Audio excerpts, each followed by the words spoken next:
नमस्कार दोस्तों, मैं हूं डॉक्टर अनंत राठी, मनोचिकित्सक एवं नशा मुक्ति विशेषज्ञ, बीकानेर, राजस्थान से। दोस्तों, आज हम बात करेंगे उन लोगों के बारे में जो स्मैक या अफीम लेते हैं। बहुत से लोग ऐसे होते हैं जो किसी भी तरह का नशा लेते हों, अपने जीवन में बहुत बार नशा छोड़ने की कोशिश करते हैं। उनके घर वाले भी इस बात को एक्नॉलेज करते हैं कि हाँ, ये 10 दिन नशा नहीं लेते। जब इनके मन में जज जाती है, एक महीना नशा नहीं लेते हैं, 2 महीने नशा छोड़ देते हैं, पर पता नहीं अचानक से इनके क्या जचती है कि वापस नशा लेना शुरू कर देते हैं। डॉक्टर साहब, ये क्या कारण है कि जब एक बार नशा छोड़ दिया, 1 महीना बीत गया, 2 महीना बीत गया, फिर अचानक से नशा लेना शुरू कर दिया बिना किसी बात की? तो ये क्या कारण है? आइए दोस्तों, इस वीडियो में हम इस कारणों का पता करने की कोशिश करते हैं, ताकि उनसे हम अपने परिवारजन में अगर कोई नशा कर रहा है तो उसको बचा पाएं, ताकि वो वापस नशे के दलदल में नहीं डूबे। तो दोस्तों, क्या होता है कि जब भी कोई व्यक्ति लगातार कई दिनों तक नशा करता है, तो वो किन परिस्थितियों में नशा कर रहा है, उन परिस्थितियों के साथ उसके दिमाग की कंडीशनिंग होना शुरू हो जाती है। कंडीशनिंग का मतलब उन परिस्थितियों का जुड़ाव उसके दिमाग में नशे के साथ होना शुरू हो जाता है। साधारण भाषा में आपको एक उदाहरण के दौर पे समझाऊं तो, मान लीजिए किसी छोटे बच्चे को आप किसी डॉक्टर के पास दिखाने लेकर के गए अस्पताल में, और उसको बुखार आ रहा था, डॉक्टर ने उसको इंजेक्शन लगाया। इंजेक्शन लगाने पे बच्चे को दर्द हुआ और वो रोने लग गया। पहली बार यही होता है, लेकिन अगली बार अगर उस बच्चे को कोई भी दिक्कत हुई और वापस उसी हॉस्पिटल में उसी डॉक्टर के पास या किसी अन्य डॉक्टर के पास लेकर के गए, तो वो बच्चा अस्पताल में डॉक्टर को दिखाने से पहले या सुई लगने से पहले ही रोना शुरू कर देता है। ऐसा क्यों होता है दोस्तों? अस्पताल में अभी तक उसे कोई दर्द या पीड़ा की अनुभूति नहीं हुई है, लेकिन फिर भी वह रोने लग गया। ऐसा क्यों? क्योंकि उस बच्चे के दिमाग में उस जगह, जो वो डॉक्टर का हॉस्पिटल है या क्लिनिक है, उस जगह और जो पिछली बार इंजेक्शन लगा, वह इंजेक्शन का दर्द, इन दोनों की आपस में कंडीशनिंग हो जाती है। ये दोनों चीजें आपस में दिमाग में जुड़ जाती है। तो अब जब से ही वह जगह उसके सामने वापस आएगी, वह डॉक्टर उसके सामने वापस आएगा, उसका दिमाग पहले से एंटीसिपेट करने लग जाएगा, पहले से सोचने लग जाएगा, यही जगह वापस आ गई, यही डॉक्टर वापस आ गया, पिछली बार इस डॉक्टर ने इंजेक्शन लगाया था जिससे मुझे दर्द हुआ था, तो इस बार भी ये इंजेक्शन लगाएगा और मुझे दर्द होगा। उस दर्द की अनुभूति बाकायदा उस बच्चे को होने लग जाती है इंजेक्शन लगने से पहले ही, और उसके मारे वह रोने लग जाता है। तो ये एक साधारण सा एग्जाम्पल है समझाने को आपको कंडीशनिंग क्या होती है। तो जब कोई व्यक्ति नशा करता है तो उसके भी दिमाग में कंडीशनिंग होना शुरू हो जाती है, मतलब चीजों का जुड़ाव उसके नशे से होना शुरू हो जाता है।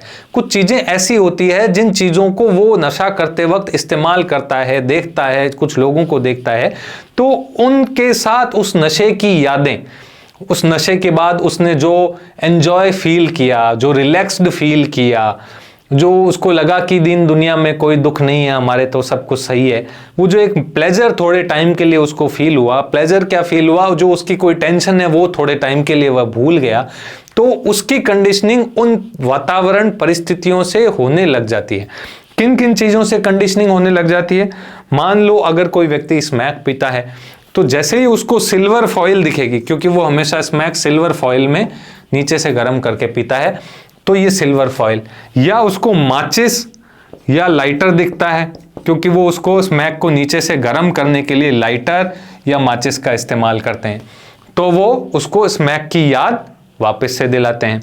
या वो जगह जहां से वो स्मैक खरीदता था, जहां वो स्मैक पीता था, वो जगह, जैसे किसी, आमतौर पे ये लोग क्या है, किसी सुनसान जगह पे दोस्तों में इकट्ठा होकर के स्मैक पीते हैं। जैसे कोई पुल के नीचे का एरिया है जहां कोई लोग आमतौर पे पहुंचता नहीं है, या कोई बंद सा खुला बाड़ा है जिसमें कोई पहुंचता नहीं है, तो ऐसी जगह, तो उस जगह के पास से गुजरेंगे, इनको वापस स्मैक की याद आएगी। या वो दोस्त, जिन दोस्तों के साथ वो स्मैक पिया करता था, वो दोस्त अगर उनका फोन आता है या मोबाइल में उनकी फोटो चलाते हुए देख लेता है, तो वो दोस्त, ये ये सारे एनवायरमेंटल फैक्टर्स हैं जिनकी की कंडीशनिंग इस स्मैक के साथ हो रखी है। उसके दिमाग में ये चीजें स्मैक की या नशे की वापस याद दिलाएंगी, जबकि वो स्मैक या नशे को देख भी नहीं रहा। उसने सिर्फ माचिस देखी है, सपोज मंदिर में माचिस देख ली, वो इसको याद क्या दिलाएगी? स्मैक की याद दिलाएगी। तो ये कुछ चीजें या ये कुछ एनवायरमेंट जो फैक्टर्स हैं, ये वापस उस नशे का प्लेजर जो उसको फील हुआ था उसकी याद दिलाते हैं, और यही इंपॉर्टेंट कारण बढ़ता है कि कुछ लोग कुछ समय तक नशा छोड़ने के बाद भी अचानक से वापस नशा ले लेते हैं। अब ये क्या होता है, दोस्त ऐसे ब्याह शादी में मिल जाते हैं या होली खेलने के दौरान मिल जाते हैं, तो ज़्यादातर रिलैप्स के कारण, रिलैप्स का समय जो होता है वो ऐसी गैदरिंग्स ही होता है। जैसे शादी में वो दोस्त वापस मिल गए जिनके साथ वो बैठ करके स्मैक पिया करता था या शराब पिया करता था, या होली के समय पहले भी भांग पीता था, होली आई सब भांग पी रहे थे, उसने वापस पीनी शुरू कर दी। तो ये कुछ ऐसी परिस्थितियां हैं जिनकी कंडीशनिंग होती है। जैसे शराबी के लिए क्या क्या कंडीशनिंग हो सकती है? घड़ी, जिस घड़ी में वो समय देखता है कि शाम की 6 बज गए, शाम की 7 बज गई, उस घड़ी से उसकी कंडीशनिंग हो रखी होती है। और क्या? कांच के गिलास, जिन गिलासों में वो शराब पिया करता था उसके गिलास, वो उसको कंडीशनिंग देते हैं। नमकीन के पैकेट, उसकी कंडीशनिंग उसके साथ, जब भी नमकीन देखता है उसके दिमाग में अल्कोहल यानी शराब की याद आती है, उससे पीने से जो उसको एक रिलैक्स फील हुआ था उसकी याद आती है। या वो दोस्त जिनके साथ वो शराब पीता था, वो जगह जहाँ वो शराब पीता था, तो इस तरह की चीज़ें उसको वापस उसी नशे की याद दिलाती हैं। और इस बार वो कई बार ऐसा हो जाता है कि उसके कदम बहक जाते हैं, और या फिर वो दोस्त उसे ब्लैकमेल कर लेते हैं। 2 महीने हो गए तेरे को नशा छोड़े हुए, कभी नशा थोड़ी नहीं किया है तूने, एक बार हम लोग मिलने आए तो हमारे साथ नशा नहीं करेगा, हमारे साथ एंजॉय नहीं करेगा, भाई नहीं है क्या तू हमारा?